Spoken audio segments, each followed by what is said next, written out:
The 2025 Oscar nominations are officially locked in, and of course, for the most part, we get what we expected, and there are a lot of very deserving folks here.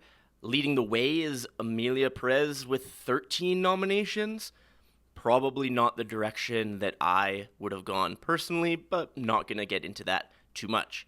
What I do want to do here is just quickly run through some early predictions, some snubs who I think should have been nominated, and then perhaps most importantly, just talk about some projects, some people that deserved acknowledgement during the award season and maybe didn't get a lot of it. First, we have director. Here we have Sean Baker for Anora, Brady Corbet for The Brutalist, James Mangold for A Complete Unknown, Jacques Audiard for Emilia Perez, and Coralie Farge for The Substance. I know that there's been a little bit of controversy surrounding AI and The Brutalist, but I still think that Brady Corbet is the frontrunner here. I finally did get around to watching The Brutalist. I had to skip it at TIFF because I literally could choose between The Brutalist or watching 3 complete films because of its length.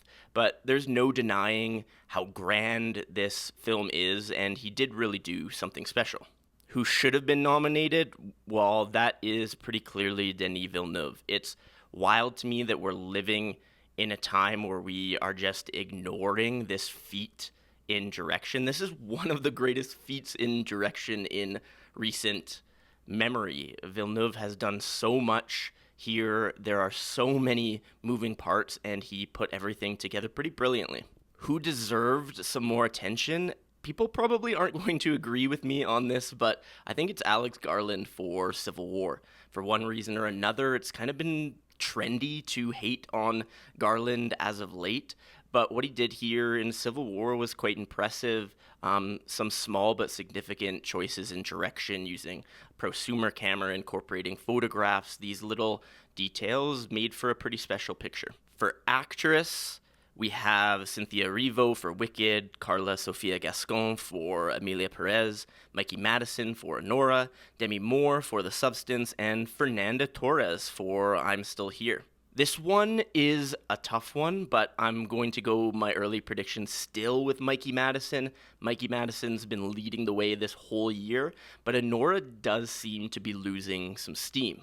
When it comes to snubs, I wouldn't say that there's any egregious snubs, but it would be Marianne Jean-Baptiste for Hard Truth. While I'm pretty lukewarm on the film as a whole, Marianne Jean-Baptiste just steals every scene. She is beautiful, she is terribly sad and angry, and she definitely deserved a nomination. When it comes to someone who deserves some more attention, it's June Squibb. We're talking about this woman in her 90s, in her first lead performance as an actress, and she absolutely captured my heart, and she captured the hearts of so many others. If you haven't watched Thelma yet, definitely give it a watch. For actor, we have Adrien Brody in The Brutalist, Timothée Chalamet in A Complete Unknown, Coleman Domingo in Sing Sing, Ray Fiennes in Conclave, and Sebastian Stan in The Apprentice. Again, AI aside, I'm not going to get into it. There's a lot of nuance being lost in very quick snippet discussions. It's got to be Adrien Brody here. His performance is all-encompassing. I mean, he's on screen for over 3 hours. He does so much, and he's deserving. Snub-wise, I think it's Daniel Craig.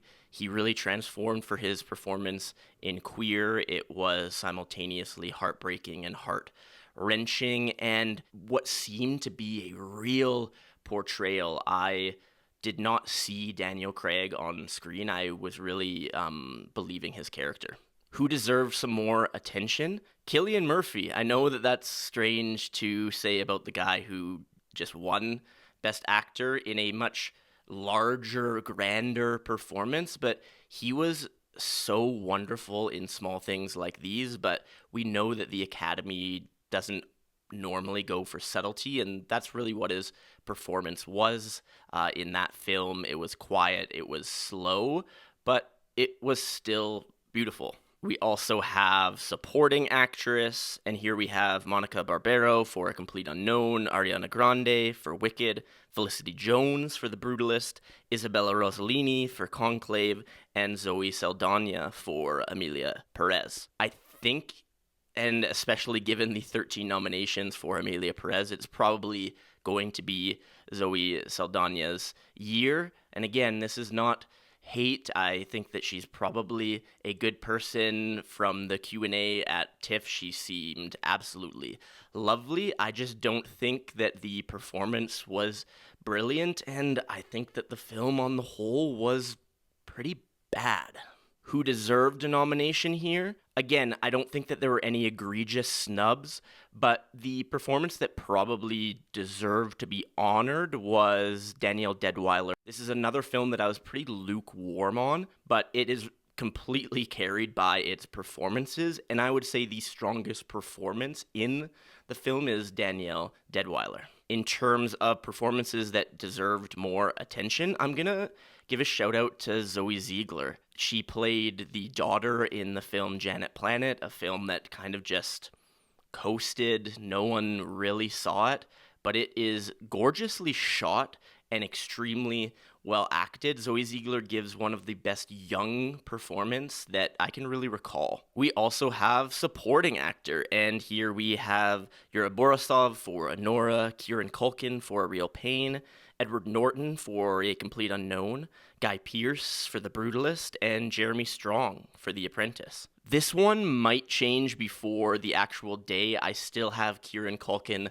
locked in, but with A Real Pain missing for Best Picture, he's no longer that kind of certainty that maybe I thought he would be just a week ago, but I do absolutely adore his performance here. Again, there's been some criticism that he's just playing the same character, and again, I won't go into a long tirade or rant here, but someone doesn't need to completely transform to be a great actor or give the best performance of the year. He completely embodies this character, and that's what matters. The snub here is one that folks are going to be talking about. It's Clarence Maclin from Sing Sing. It would have been such an amazing opportunity and deserved to have a real former member of this Sing Sing program, Rehabilitation Through the Arts, truly showing the power of art with this performance, but also with a nomination. It's unfortunate that he's not being recognized. Who deserved more attention? It's Drew Starkey. We know that Daniel Craig has received some more love for his performance in Queer, but I was blown away by Drew Starkey. I never really watched Outer Banks. I wasn't particularly familiar with his work, but he was wonderful. Again, his performance a lot more subtle than Craig's, and the Academy just doesn't seem to love subtlety. For adapted screenplay, we have A Complete Unknown, Conclave, Emilia Perez, Nickel Boys, and Sing Sing. While Conclave hasn't hit in all the categories that they were hoping, with notably Edward Berger missing in Best Director, I do think that Conclave is still the strongest option here. It really is a tight story. It lands every single beat, and there's nothing that needs to be trimmed. It's a really well-written script. Snubs. Look, I'm going to give Queer another shout out. I know that I'm a bit higher on it than some other folks, but I think that Justin Kritzkis has written something quite beautiful and profound, and is exactly what an adapted screenplay should be. They take the work of William Burroughs and they don't flip it on its head, but they do something a little bit different with it. They treat it almost like a continuation of Burroughs' life and not just a simple retelling of the story. A film that deserves some more attention here, I would say, is The Beast. This is another project that hasn't been talked about a ton, but it is pretty special.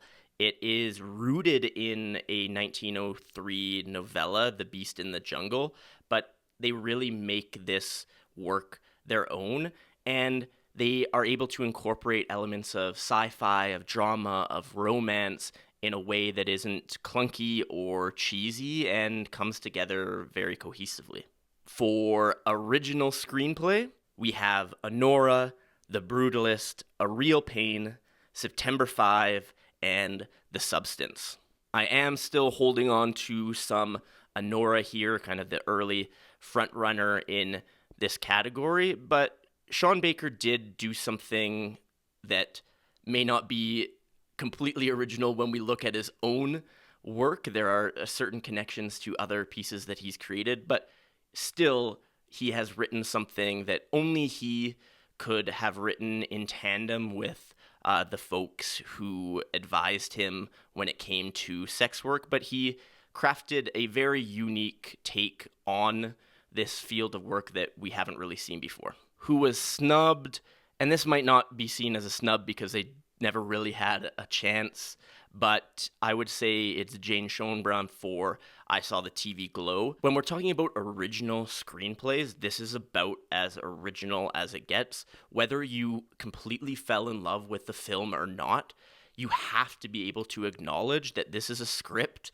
that only they could have written, and I'm so glad that it came to life. As far as a script that deserves some more attention, it's got to be Didi. But again, it's a very subtle, nuanced, slow at times portrait of coming of age and this kind of cognitive dissonance that many first-generation immigrants experience, this battling of cultures in their mind. And while coming-of-age stories are not inherently unique, Sean Wang's writing really did elevate this project. And last, but certainly not least, we have our Best Picture nominees. Here we have Anora, The Brutalist, A Complete Unknown, Conclave, Dune Part 2, Amelia Perez, I'm Still Here, Nickel Boys, The Substance, and Wicked. I'm going to stick with The Brutalist for my frontrunner here. Things certainly can change, but this is an absolute behemoth of a project, and it would be deserving of a Best Picture win. As far as snubs go, there's two for me that are snubbed here, Sing Sing and A Real Pain. Both were in my top 6 films of the year, so it's pretty sad to not see them land a nomination. Again, I'm going to sound like a broken record here, but both are generally a little bit more subtle about interpersonal relationships, about feeling emotion, not about the grand or the verbose.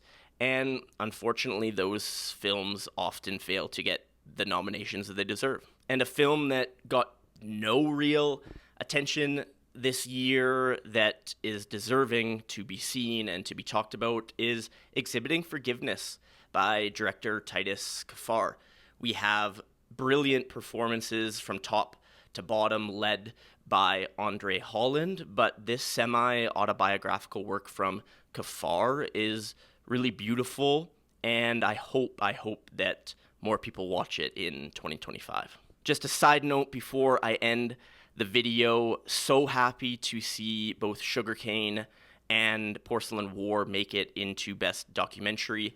I was able to interview one half of the directing duo for Porcelain War, and you can watch that video and read the full interview linked down below. I also just reviewed Sugarcane, one of the most emotionally devastating documentaries that I've seen in years, so I was very, very happy to see those landing nominations. Thanks so much for watching. Like, comment, subscribe. Those things are actually genuinely helpful to me as a human being, so thank you, and watch some more videos when they come out. Cheers.